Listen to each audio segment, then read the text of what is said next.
Hi, welcome to Vani stories. ఇవాల్టి కథ మహర్షి. మహర్షి cinema చూసి వచ్చిన తర్వాత మనోడు బాగా మారిపోయాడు. వేకుజామునే నిద్రలేచి పుస్తకాలు ముందేసుకొని చదువుతున్నాడు. మారం చేయకుండా బడి బస్సుకు బయలుదేరుతున్నాడు. బడిలో టీచర్లను అడిగా, ఇంతకు ముందులా కాదు, ఇప్పుడు మీ వాడు క్రమశిక్షణతో బుద్ధిగా పాఠాలు చదువుతున్నాడు. రోజు హోంవర్క్ చేస్తున్నాడు. ఆటపాటల్లో, సృజనాత్మక కార్యక్రమాల్లో చురుగ్గా ఉంటున్నాడు అని వాళ్ళు చెబుతున్నారు.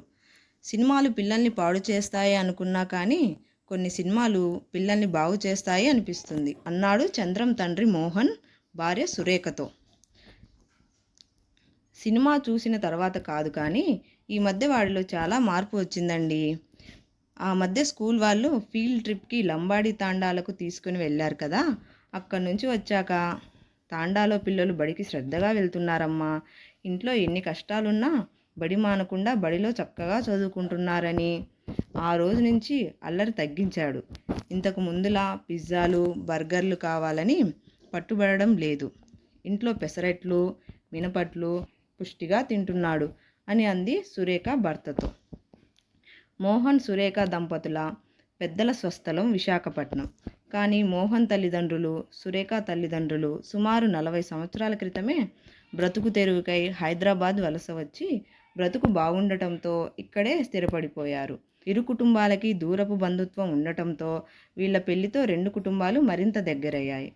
మోహన్ సురేఖ దంపతుల ఒక్కగానొక్క కొడుకు చంద్రం.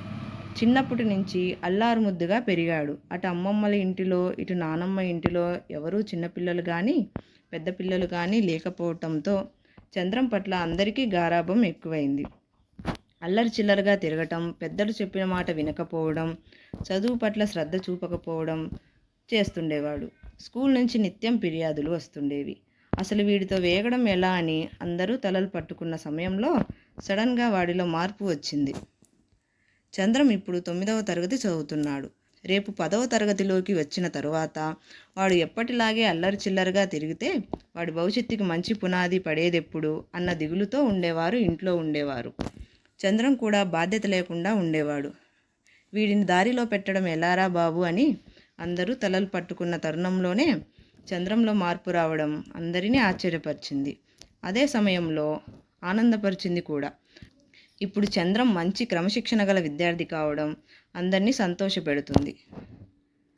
తెలంగాణ పల్లెల్లో ఉన్న చంద్రం మిత్రుడి తండ్రి నుంచి చంద్రం తండ్రి మోహన్కి ఫోన్ వచ్చింది. అయ్యా, నా పేరు యాదగిరి. నా కొడుకు మీ పిల్లగాడి దోస్తు. ఆ మధ్య మీ పిల్లగాడు మా ఇంటికి వచ్చిండు. మీకు గుర్తుందా? మన పిల్లకాయలు బడి బృందంతో లంబాడి తాండాల్లో టూర్ వేసినప్పుడు మీ వాడు మా ఇంట్లో ఒకరోజు మకాం వేశాడు. ఈ ఊరంతా తిరిగాడు. ఇక్కడ పిల్లల్ని చూసి, అంకుల్, ఇక్కడి పిల్లలు కూడా వ్యవసాయం, కూలీ పనులు చేస్తారా అని అడిగిండు. నేను చెప్పా, ఇక్కడి పిల్లగాళ్ళు బడివేళకు బడికి పోయి శ్రద్ధగా చదువుకుంటారు. బడివేళ తక్కిన సమయంలో రైతు పని, చిన్న చిన్న కూలి పని చేసుకుంటారు. తల్లిదండ్రులకు సహాయపడతారు అన్న. ఇక్కడి మా వీధుల్లో ఒక పిల్లగాడు ఉండేవాడులే, మల్లన్న. ఆడికి నాయన లేడు. తాతయ్య, నానమ్మ, అమ్మ, అక్క, చెల్లి ఉన్నారు.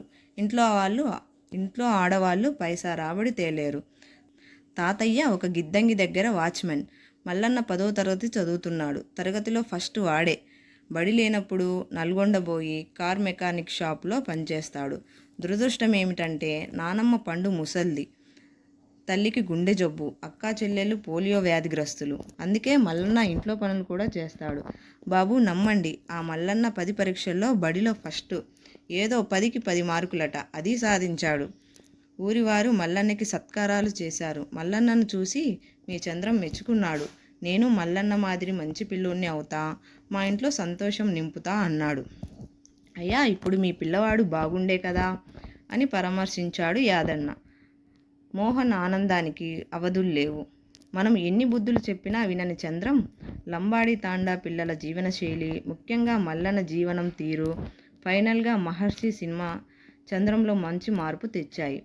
ఇనుము కొలిమిలో కాలి వేడిలో ఉన్నప్పుడే మనం కోరుకున్న వస్తు రూపంలోనికి మలుచుకోవాలి. చంద్రం ప్రాణ స్నేహితులుగా ఇంట్లో వారిని మారమని, మందలింపుతో కాదు, పిల్లల్ని మందహాసంతో మనం అనుకున్న మంచి దారిలోకి తెచ్చుకోవాలి అని ఇరు కుటుంబాలకు చెప్పి చూశాడు. కాలం కరిగింది. చంద్రం భవిత వెలిగింది. చంద్రం 10వ తరగతిలోనే కాదు, అన్ని పరీక్షల్లోనూ నెంబర్ 1 అనిపించుకున్నాడు. నేడు చంద్రం జిల్లా కలెక్టర్.